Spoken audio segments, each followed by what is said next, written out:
Hey everybody. Welcome to the replay. For those of you watching the replay, hope you guys are having a good day. So today I wanted to tell you a little bit about food restrictions, since that's the topic of this group. So when I was first told that I had to change my diet and I had to be quite restrictive, I remember thinking, like, oh my God, no chocolate. I think I'm going to die. So, hey, everybody, it's Ricki Heller from rickiheller.com.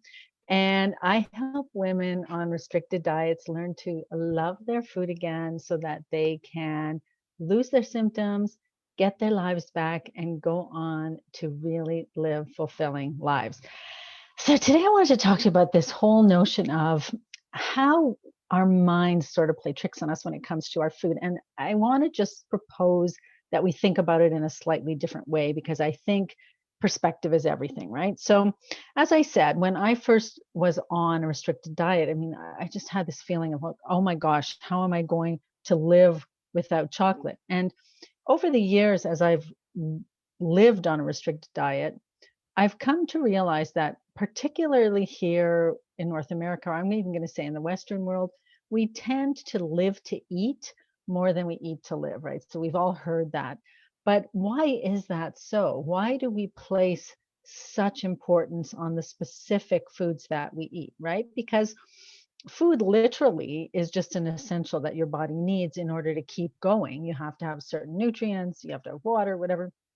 And yet it has somehow in our culture become this unbelievable substance that we kind of idolize and that we give so much more value to than perhaps in other places. And um, we give it power, we give it emotional power so that we have strong feelings around food, right?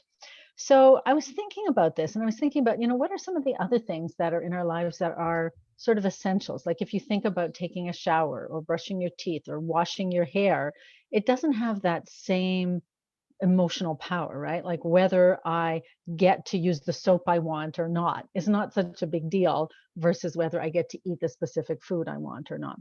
And I was thinking about this. My dad, well, not only when I was a kid, for our whole lives, my dad used just regular soap, whatever was in the shower, to wash his hair. And I remember as a kid, like I just thought, oh, gross, right? Like, oh, there's my doggy in the background. I thought, this is gross. How could he do that? Disgusting, soap instead of shampoo. But the fact is, it did the job. My dad lived to 99 and he died with a full head of hair, I will add, because it does what it has to do. And technically, food is the same, right? We can eat an apple pie or we can eat an apple. There's going to be some apple nutrients in there. We don't have to eat these foods that we crave and that we think are essential to our well-being. So, as an example, my dad also, he used to say, I put on a couple pounds. I'm just not going to eat dessert for a week and then I'll go back to my regular weight. And to me, that was like unheard of. Like, how could you not just choose not to eat dessert for a week? It just seemed an impossible task. So first of all, and then he would lose it. He would lose it in like 3 days. And just, he used to always show us his belt and say, look, see, my same pants fit me as when I was in my 20s or whatever. Of course, we didn't tell him that leather stretches over the years. But still, it doesn't stretch that much, right? He was like in his 80s and 90s when he was wearing the same belt. So men lose weight quickly, sure. But it was more the fact that he was just able to say, it's food, take it or leave it.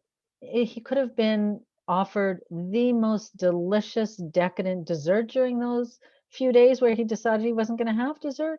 And he would just say, no, thanks. Right. So for most of us, and especially those of us who've had problems controlling what we eat, that seems impossible. But the fact is, and this is where I want you to try to shift the perspective a little, if we can consider food for what it is, the fact is, I'm not going to die if I never eat chocolate again. I mean, if you can't, I have clients who say to me, I can't go without bread. I can't live without cheese. Really? You can't? There are whole societies and cultures in Africa that never eat gluten. They never eat bread.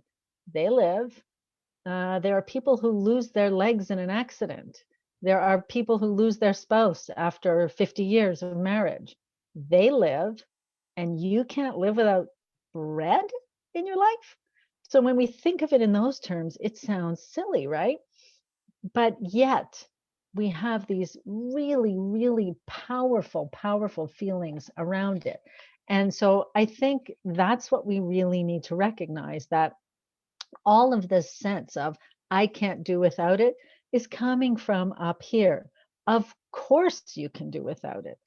Nobody needs to eat bread. Nobody needs to eat gluten. Nobody needs to eat sugar. Nobody needs to drink wine or eat pizza or any of those things. It's not the food. It's what you're thinking about the food. And it's the drama you're creating in your head around not being able to eat it anymore. That's what's causing the problem, not the food. So next time you feel that surge of, I have to have this, I have to have this, take a minute to just think about what it is that's really going on for you, because clearly it's not based on the fact of whether or not we need this food for our bodies and for our nutrition and for our health. And I think that's what's so important to consider here. And so what I'd like you to think about is, how can we start to perceive this in a way where we ask, um, what if it was less of a big deal? What if it just wasn't a big deal? So I was offered a treat today. So I was offered pizza today. So I was offered a glass of wine today. I'm going to say no. No big deal. No big deal. And just allow that to be your default reaction. I can't have it today. If I really want it, I can have it tomorrow, right? And see how that feels when you kind of turn the switch a little bit around what's going on for you. I think for so many of my clients, and just in general, so many of the women I meet, there's often this sense of deprivation, that a sense that we can't have what we want, and that's part of what's going on. So I also wanted to tell you about a free training that starts tomorrow. I had to check my calendar there.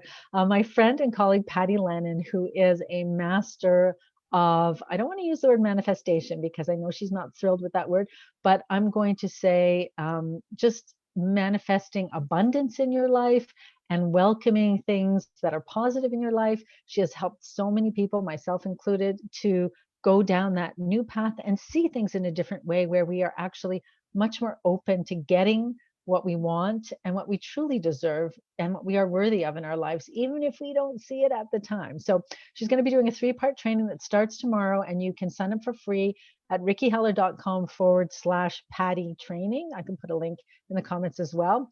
So if that's something that's of interest to you, if you feel like you're the kind of person who doesn't feel you deserve to have those good things, or for some reason all the good things in life that you've been chasing after have been eluding you, then this is going to be a great training for you. Like I said, it's free, and it's rickiheller.com/Patty training. So I hope you really enjoy that. I would also love to hear what you think about this concept of no big deal.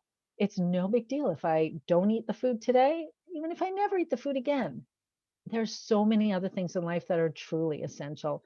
I'm going to focus on those. So I'd love to know what you think about that. That switch in perspective has made a huge difference for me as well, in the way that I eat and in the way that I feel about my food and where I put my priorities in my day. So very curious to hear what you think of that. Please do let me know in the comments. And anything else that you'd like to ask or talk about in the comments, I always love to hear from you. And as you know, I always respond to every single one. Okay, everybody, I hope you have a great rest of your day, and I will see you next time.